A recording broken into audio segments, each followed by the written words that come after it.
World news के sponsor हैं स्वागत, अदरक, लहसुन और मसाले 100% प्योर एंड हाइजीनिक। अस्सलाम वालेकुम, आदाब। मैं हूं खलील फरहाद। आइए शुरुआत करते हैं बुलेटिन की और सबसे पहले देखते हैं हेडलाइंस। नासा ने 30 सालों में तैयार होने वाली 7 टन वजनी दुनिया की महंगी तरीन टेलीस्कोप कला में की रवाना। कायनात में मौजूद दिगर सैयारों पर जिंदगी की तलाश होगी आसान। इस्लामी तालीमात पर सख्ती से अमल करते हुए तुर्की में सूद की कम शरह या सूद से इनकार करने वाले एर्दवान को मिला फ़ायदा। तुर्की की मईशियत बढ़ने के बाद सदर एर्दवान ने कहा, हमने अपने शहरों की हालत ज़ार को तब्दील कर दिया है। गिरफ्तार फ़लस्तीनी नौजवानों के खिलौना पिस्तौल से डर गई दुनिया की ताकतवर फोर्स। खिलौना पिस्तौल रखकर नमाज अदा करने वाले 2 फ़लस्तीनियों को किया गिरफ्तार। दिगर नमाजियों को भी अदायगी नमाज से रोका गया। नाइट कर्फ्यू लगाने का ऐलान करने वाली कर्नाटक बनी मुल्क की चौथी रियासत। रात 10 बजे से सुबह 5 बजे तक रहेगा नाइट कर्फ्यू। इज्तिमाई तकरीबात में लोगों की शिरकत पर भी लगाई गई पाबंदियां। वज़ीर-ए-आज़म नरेंद्र मोदी ने 3 जनवरी से 15 से 18 साल के बच्चों को वैक्सीन देने की शुरुआत करने का किया ऐलान। 10 जनवरी से हेल्थ वर्कर और फ्रंटलाइन वर्कर के अलावा 60 साल से ज्यादा उम्र के अफराद को भी प्रिकॉशन डोज देने की कही बात। पीएम मोदी के बच्चों और दिगर को वैक्सीन की बात पर कांग्रेस ने उठाया सवाल। रणदीप सिंह सुरजेवाला ने कहा, आपने टीवी पर आकर शेखी बघारी, तारीफें लूटी, लेकिन वैक्सीन है कहां। ये थे हेडलाइंस। अब देखते हैं अहम खबरों की तफसील। खलाई तहकीक के अमरीकी इदारे नासा के 7 टन वजनी और महंगी तरीन जेम्स वेब टेलीस्कोप को कई महीनों की देरी के बाद खला में यानी स्पेस में रवाना कर दिया गया है। इरना की रिपोर्ट के मुताबिक टेलीस्कोप को यूरोपीय खलाई एजेंसी आरियान 5 के रॉकेट के जरिए साउथ अमेरिका में फ्रांसीसी कॉलोनी फ्रेंच गियाना से रवाना किया गया। रिपोर्ट के मुताबिक अपनी तहकीक के दौरान ये मिशन मुख्तलिफ प्लानेट्स और स्पेस में दिगर मकामात पर जिंदगी की तलाश और तहकीक का काम करेगा। इस मंसूबे को पाए तकमील तक पहुंचाने में 30 बरस का अरसा लगा है, जबकि इस पर $10 बिलियन का खर्च आया है। इसे 21वीं सदी के सबसे बड़े साइंसी मंसूबों में से एक करार दिया जा रहा है। साइंसदानों को उम्मीद है कि जेम्स वेब टेलीस्कोप खला में उन सितारों को ढूंढ पाएगी जो 13.5 अरब साल पहले कायनात में सबसे पहले रोशन हुए। तुर्की के सदर रजब तैयब एर्दवान ने कहा है कि हमने बड़े पैमाने पर सरमायाकारी करके अपने शहरों की तकदीर को बदला है और इस तब्दीली के साथ ताउन किया है और इसे मजबूती दी है। सदर एर्दवान ने अनकरा कजल जा हमाम में उनकी आख पार्टी के मेयरों के मुशावरती व जायजा इजलास में शिरकत की। इजलास से खिताब में उन्होंने काबिल तजदीद शहरी मनसूबाबंदी और माहौलियाती पॉलिसियों के बारे में कहा है कि 19 सालों में हमने बहुत बड़े पैमाने पर सरमायाकारी करके अपने शहरों की हालत ज़ार को तब्दील किया। इस तब्दीली के साथ ताउन किया और उसे तक़वियत दी। बता दें कि तुर्की को शदीद माली बहरान के दरमियान सदर एर्दवान ने सूद की शरह में इजाफे की तजवीज़ को सख्ती से मुस्तरद करते हुए कहा था कि वो सूद से पाक बैंकिंग निज़ाम मुतारिफ करेंगे, सूद की लानत को बढ़ावा नहीं देंगे। उनकी इसी बिला सूदी या कम सूदी निज़ाम की वजह से आज तुर्की की करेंसी लीरा ने अमेरिकी डॉलर को पीछे छोड़ दिया है। काबिज इसराइली पुलिस ने मस्जिद अक्सा में नमाज अदा करने वाले 2 फ़लस्तीनियों को हिरासत में ले लिया। बैतुल मुक़द्दस के मुकामी ज़राए के मुताबिक काबिज इसराइली फोर्सेस ने मस्जिद अक्सा में नमाज अदा करने के बाद बाहर निकलने वाले 2 फ़लस्तीनी नौजवानों याहिया जबारीन और खालिद अलियान को हिरासत में ले लिया। दोनों का ताल्लुक मकबूजा फ़लस्तीन के शहर बैतलहम से है। ज़राए का कहना है कि काबिज हुक्काम ने दोनों फ़लस्तीनियों पर प्लास्टिक की खिलौना पिस्तौल अपने पास रखने का इल्ज़ाम लगाया है। क़ब्ल काबिज इसराइली फ़ौज ने मस्जिद अक्सा में नमाज जुमा की अदायगी के लिए आने वाले फ़लस्तीनियों को रोकने के लिए जगह जगह रुकावटें खड़ी की और फ़लस्तीनी नमाजियों को रोकने की कोशिश की गई। अफगान सूबे कंदार में गुज़िश्ता रोज़ हज़ारों अफराद जमा हुए और खुश्क साली के खात्मे के लिए एक इज्तिमाई दुआया तकरीब में शिरकत की। इंफॉर्मेशन एंड कल्चर डिपार्टमेंट के सरबराह हाफिज़ सैयदुल्लाह ने बताया कि ये अफराद बारिश के लिए दुआ करने आए थे। कई अफगान इलाकों को खुश्कसाली का सामना है और दीगर कई बहरानों के साथ ये बहरान भी देही इलाकों में लोगों के लिए एक संगीन मसला बना हुआ है। म्यांमार में फौज की जानिब से इस मुल्क के अवाम, ख़ास तौर से मुसलमानों के खिलाफ जुल्म व बर्बरियत का सिलसिला बदस्तूर जारी है। मीडिया रिपोर्ट के मुताबिक म्यांमार में फौज ने एक गांव पर हमला करते हुए दर्जनों गांव वालों को गिरफ्तार करने के बाद उनमें से 30 अफराद को गोलियां मारकर हलाक कर दिया। ये वाक़या जुमा की रात रियासत काया के हैप्रो शहर के करीब मोसो नामी गांव में पेश आया। फौज ने अंधाधुंध फायरिंग करके शहरियों को हलाक तो किया और दरंदगी का मुजाहरा करते हुए लाशों को आग भी लगा दी। इन दोनाक वाक़े के बाद अवाम में फ़ौज के खिलाफ गम व गुस्से में शदीद इजाफा हुआ है। वाज़ेह रहे कि अब तक म्यांमार की फ़ौजी हुकूमत इंसानी हकूक़ की संगीन पामाली के ताल्लुक़ से कई मरतबा सुर्खियों में आ चुकी है। इससे पहले म्यांमार को मुसलमान अक़लियत रोहिंग्या के कत्लेआम के हवाले से संगीन इल्ज़ामात का सामना है, जिसके सिलसिले में आज भी आलमी अदालतों में मुकदमा ज़ेर समाअत है। सूडान की सिक्योरिटी फोर्सेज ने दारुल हुकूमत खर्तूम में सदारती महल के करीब जमा होने वाले मुजाहिरीन को मुंतशिर करने के लिए अश्क आवर गैस के गोले फायर किए हैं, जबकि शहर में इंटरनेट सर्विस को बंद कर दिया गया है। ऐनी शाहिदी ने बताया कि दारुल हुकूमत खर्तूम में इंटरनेट सर्विस में खलल पड़ा है, जिसकी वजह से मुकामी लोग घरों में कॉल्स करने या वसूल करने से भी कासिर थे।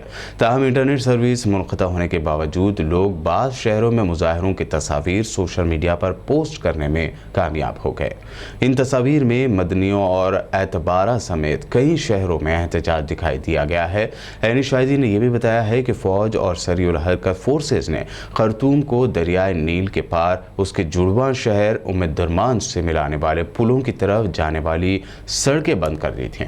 उनका कहना है कि फौजियों ने मुजाहिरों को लिमिटेड या महदूद रखने के लिए दिन के अवाइल में सड़कें बंद कर दी थी। ईरान ने कोरोना वायरस की नई किस्म ओमिक्रॉन के तेज़ी से बढ़ते हुए केसेस की वजह से पड़ोसी कंट्रीज़ के साथ अपनी सरहदें बंद कर दी हैं। ईरानी कस्टम के तर्जुमान रूहुल्लाह लतीफ़ी ने यह इत्तला दी। मिस्टर लतीफ़ी ने कहा कि कोरोना वायरस से निपटने के लिए कौमी सदर दफ्तर के फैसले के मुताबिक गैर मुल्की शहरियों का ईरान में दाखिला आज से 15 दिनों के लिए बंद कर दिया गया है। उन्होंने वाज़ेह किया कि इन ममालिक में तुर्की, अफगानिस्तान, पाकिस्तान, आज़रबाईजान, आर्मीनिया और इराक़ शामिल हैं। तर्जुमान ने कहा कि सिर्फ उन लोगों को ईरान में दाखिले की इजाज़त होगी जिनके पास स्टूडेंट, मेडिकल और वर्किंग वीज़ा और रिहायशी इजाज़त नामे होंगे। ईरान में 19 दिसंबर को ओमिक्रॉन स्ट्रेन का पहला केस सामने आया था।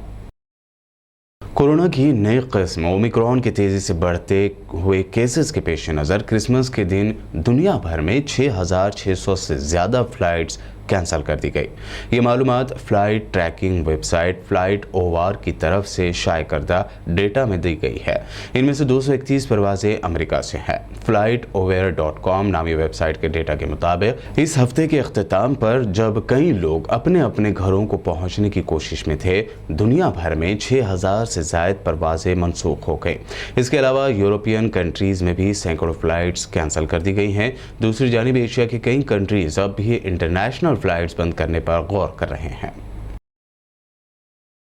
गल्फ हेल्थ काउंसिल में पब्लिक हेल्थ के डायरेक्टर अहमदुल अम्मार ने कहा है कि उभरते हुए कोरोना वायरस वैक्सीन की सऊदी अरब की फराहम करदा 3 डोसेज वबा की तब्दील होती किस्म ओमिक्रॉन को रोकने की सलाहियत रखती हैं और नई वैक्सीन तैयार करने की ज़रूरत नहीं है।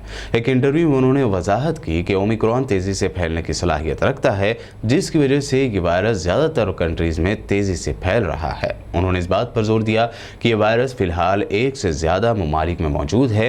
अमेरिका में भी वायरस मौजूद है। हम इसके मज़ीद फैलाव की तवक्को रखते हैं।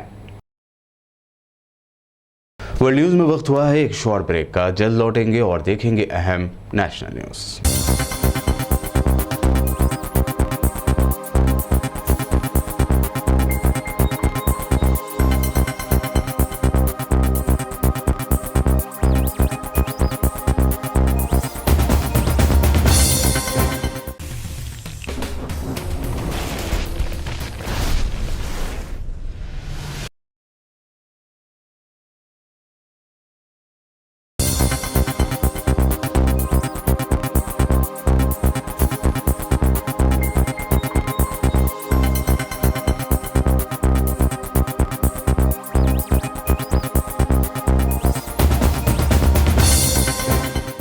ब्रेक के बाद आपका दोबारा खैर मकदम है। आइए अब देखते हैं अहम नेशनल न्यूज़।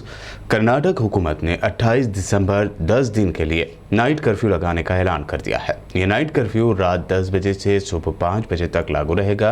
रियासत के हेल्थ मिनिस्टर के सुधाकर ने इतवार को ये जानकारी दी है। हुकूमत ने कोरोना वायरस के नए वेरिएंट ओमिक्रॉन के बढ़ते खतरे के दरमियान नए साल पर मुनक्कद होने वाली तकारीब पर भी कुछ पाबंदियां लगाने का ऐलान किया है। सुधाकर ने बताया कि 28 दिसंबर से रात 10 बजे से सुबह 5 बजे तक 10 दिनों के लिए दफ़ा 144 लागू करके नाइट कर्फ्यू लगाया जाएगा। उन्होंने वज़ीर आला बसवराज बोम्मई की सदारत वाली मिनिस्टर, ओहदेदारों और कोविड टेक्निकल एडवाइजर कमेटी की हाई लेवल मीटिंग के बाद मीडिया से बात करते हुए कहा कि नए साल की तकारीब मुनक्कद करने और लोगों के एक जगह जमा होने पर पाबंदी रहेगी। मुल्क में ओमिक्रॉन के खतरे के दरमियान कल रात वज़ीर आज़म नरेंद्र मोदी ने मुल्क से खिताब करते हुए 3 बड़े ऐलान किए, जिसमें 3 जनवरी से 15 से 18 साल के बच्चों को वैक्सीन देने, 10 जनवरी से हेल्थ वर्कर और फ्रंटलाइन वर्कर को बूस्टर डोज देने समेत 60 साल से ज़्यादा उम्र के लोगों को डॉक्टर्स की सलाह पर प्रिकॉशन डोज देने की बात कही। साथियों, 15 साल से 18 साल की आयु के बीच के जो बच्चे हैं, अब उनके लिए देश में वैक्सीनेशन प्रारंभ होगा। 2022 में 3 जनवरी को सोमवार के दिन से इसकी शुरुआत की जाएगी।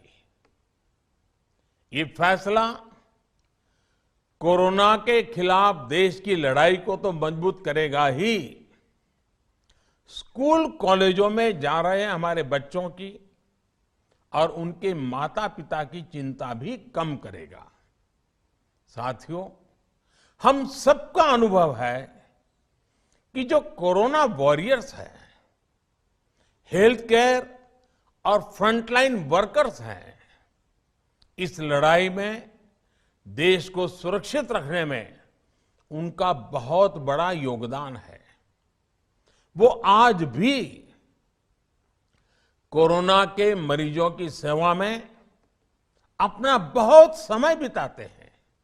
इसलिए प्रिकॉशन की दृष्टि से सरकार ने निर्णय लिया है कि हेल्थ केयर और फ्रंटलाइन वर्कर्स को वैक्सीन की प्रिकॉशन डोज भी प्रारंभ की जाए। इसकी शुरुआत 2022 में 10 जनवरी सोमवार के दिन से की जाएगी।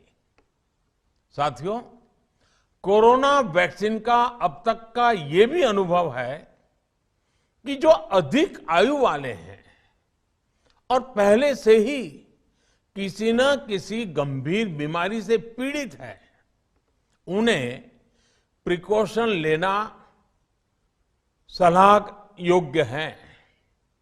इसको ध्यान में रखते हुए 60 वर्ष से ऊपर की आयु के कोमॉर्बिडिटी वाले नागरिकों को उनके डॉक्टर की सलाह पर वैक्सीन की प्रिकॉशन डोज का विकल्प उनके लिए उपलब्ध होगा। ये भी 10 जनवरी से प्रारंभ होगा। सीनियर कांग्रेस लीडर रणदीप सिंह सुरजेवाला ने आज प्रेस कॉन्फ्रेंस में पीएम मोदी से मुखातिब होते हुए पूछा कि टीवी पर आपने शेखी बघारी, तारीफें लूटी, लेकिन वैक्सीन कहां है। मोदी सरकार पर ओमिक्रॉन के खतरे को नजरअंदाज करने का भी उन्होंने इल्जाम लगाया। कोरोना की वैक्सीनेशन पॉलिसी, ओमिक्रॉन वायरस और किसे वैक्सीन मिले, प्रधानमंत्री जी की कल की शेखी बघारने वाली घोषणा के बाद सच्चाई क्या है, उन पर प्रकाश डालने के लिए आपके बीच में उपस्थित हैं।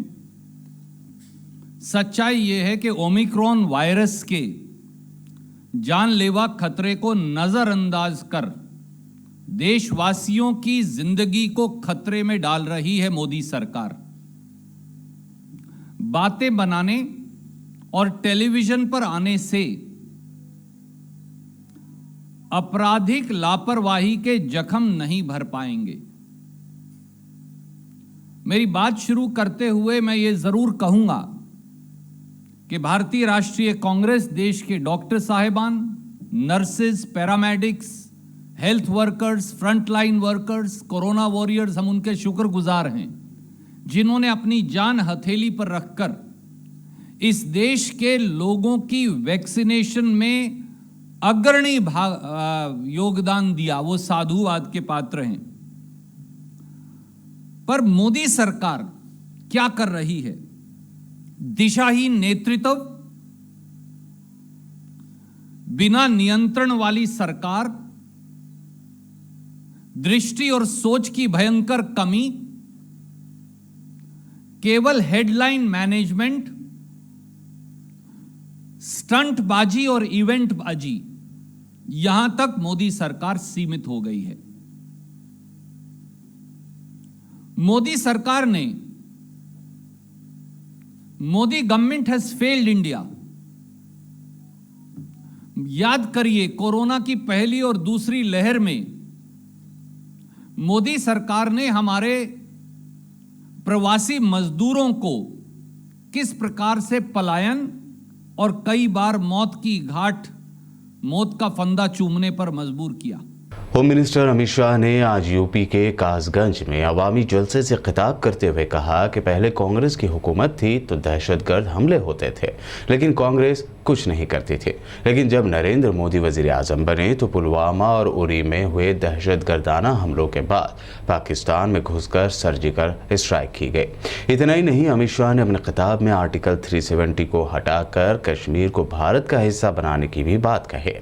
यहाँ ये बात अहम है कि हमारी बहादुर फौज पर उरी और पुलवामा में जो दहशतगर्दाना हमला हुआ वो फौज पर अब तक का सबसे बड़ा दहशतगर्दाना हमला था और ये हुआ है नरेंद्र मोदी की सरकार में। रही बात कश्मीर को भारत का हिस्सा बनाने की, तो यह आज़ादी के फौरी बाद ही हो गया था और तब से आज तक कश्मीर हिंदुस्तान का अटूट हिस्सा है।